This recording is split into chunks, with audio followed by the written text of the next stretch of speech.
Khorne is not the best choice of chaos gods. Crazy thing to say from Angron's calmest son. You're probably thinking, Connor, how could you start a video saying Khorne is not the best choice in chaos gods when you yourself have already pledged your eternal soul to the Lord of Blood?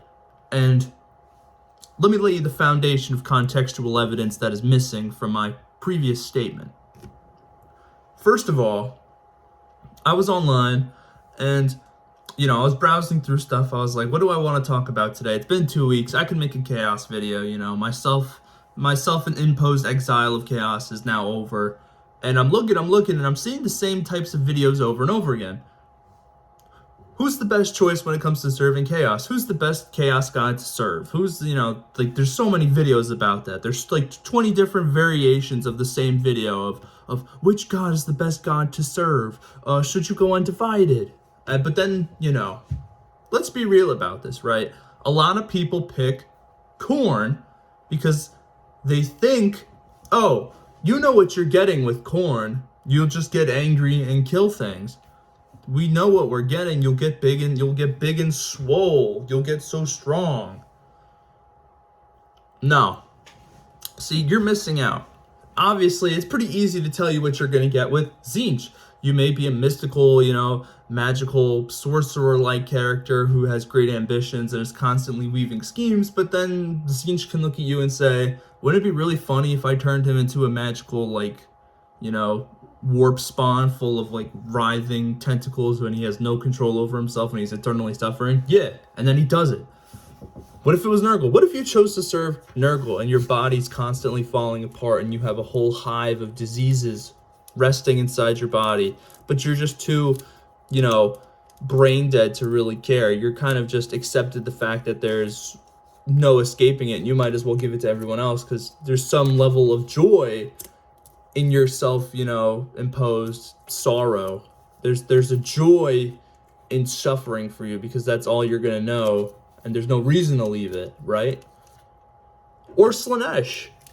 You know what you're gonna get with Slaanesh, right? You get the Xenobite look. You have the eye hooks, kind of manipulating your skin and whatnot. But Khorne is easy. Oh, with Khorne, I just get big and strong and I kill things. I get a little angry sometimes. That's bullshit. That is complete and utter, hogwash, if you will. This is ridiculous. Khorne is not so simple that you can really just say, oh, I can choose Khorne and Khorne's the best choice because I'm just going to be a ginormous buff warrior. No. Khorne is actually quite frightening when you really think about it, all right? Here's a really good example of this. If you've read the Night Lord's Omnibus, Uzas. Uzas is part of First Claw. He's with Talos. He's, with the Exalted. He's a Night Lord. And he's kind of corrupted by Khorne. So sure, you get the stereotypical, oh, blood for the blood god, strong and all this. But there is something to be afraid of when you embrace the blood god, when you embrace the eightfold path. You lose yourself, you may not have the body horror or the eldritch, god over your shoulder, but you lose a part of yourself. Uzas is lobotomized in a way. And what makes it tragic is you can see bits and pieces of his character reemerge when he talks to Talos, and he, clocks Talos in as confused about his goals and how he's not going to save First Claw. And he tells him about the times that when they were fighting in the heresy. And then he snaps back into this deranged, idiot in a way where he's basically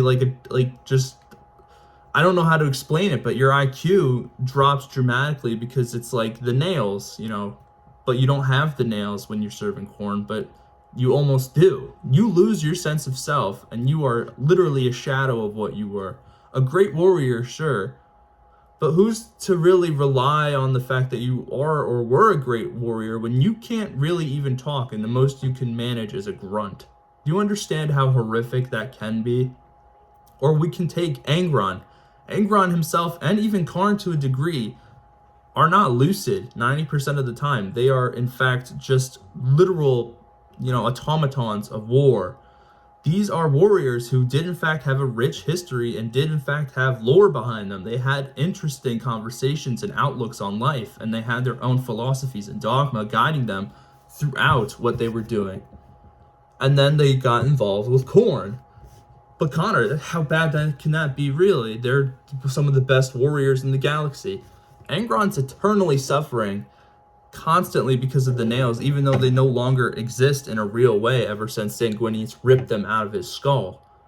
But they're such an integral part of his character that he will always be suffering and always be angry. He won't know anything but pain and agony. Khorne was a warrior, and still is a warrior, but was a proud warrior, a warrior who tried to emulate his father, and so desperately tried to emulate him to the fact that he developed the nails, and then he lost parts of himself as the years went on and as the conflicts kept going. Scalathrax, he killed his warrior brothers.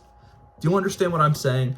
It may not be as obvious as, Slaanesh and Nurgle with the body horror, or Tzeentch with the constant schemes and the ever-present chance that you get mutated. But Khorne is not your best choice. Realistically, if we're going to get actually loyalists right now, there is no best choice. You're suffering regardless of who you choose.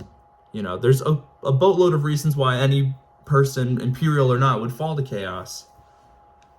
But there's also a reason why you should really evaluate why you would think Khorne is the best possible choice. Because he's really not. You lose an integral part of yourself and you become something completely different, and in kind of a bunch of different ways. You're a lesser version of yourself. You may be a better warrior, a more impressive warrior, but you lose yourself as a person. You lose your personality, you lose your ambitions, you lose your interpersonal connections, and that could be just as equally horrifying as having your skin inverted and having a whole bunch of insects living inside your skin.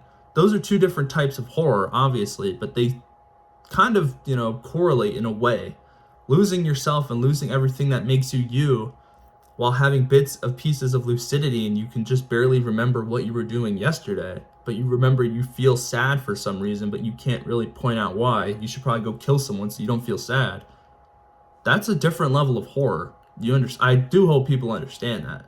It's not really that simple as, Khorne's a swell guy, You get what I'm saying? There's memes. Memes can be funny, but also try to understand it from in-universe perspective. Khorne is not your best choice. Khorne is arguably just as bad, if not worse, than any of the other choices. But that being said, ladies and gentlemen, this was a little bit more of a serious, not serious video, but more of a, little branch of something different.